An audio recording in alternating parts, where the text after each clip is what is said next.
Hey folks, well, it's Saturday evening, and I'm going to call it a wrap on this Wingnut Wings Sopwith Camel build.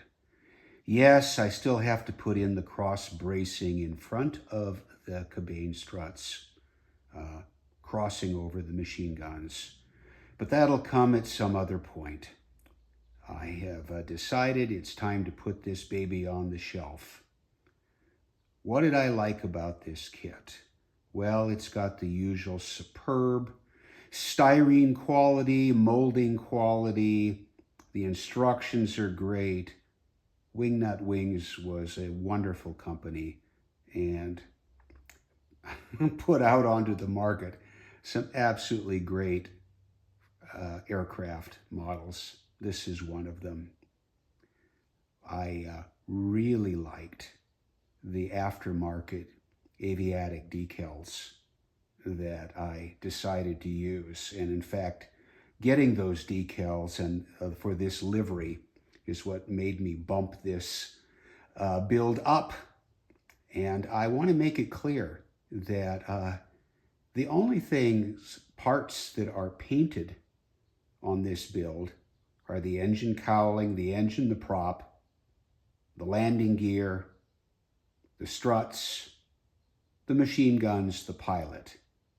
Yes, every surface of the wings, top wing, bottom wing, upper surface, lower surface, the entire fuselage, top, sides, bottom, from the aluminum all the way back to the tail, the fin, the rudder, the horizontal stabilizer, those are all fantastic aviatic decals. I can't say enough about them, and it's folks like Richard Andrews that we really need to be grateful for in terms of his dedication, and other folks like him who run companies that produce just incredible aftermarket and specialty products to make our builds something special. I have never had an issue with decals. This is the first time I've used them on an Allied plane, and I'll probably be getting some more. There's a whole line of total liveries for Sopwith camels. And I could have painted this.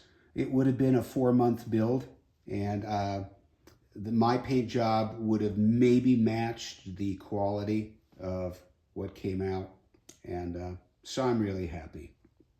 I enjoyed doing this. I did rush it a bit. I normally take a whole lot longer than 2 weeks, 2.5 weeks, maybe start to finish, to do a Wingnut Wings model. Usually I take a whole lot longer than 2.5 months. But I was anxious to get this on the shelf. It was coming together quite well.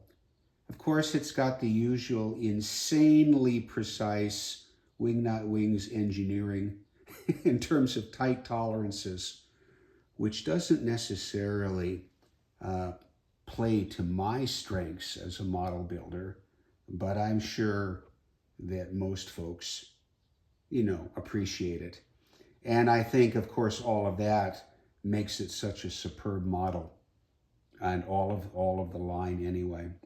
Oh yeah, the aftermarket Ames flat metal bracing, the metal bracing wires, really nifty.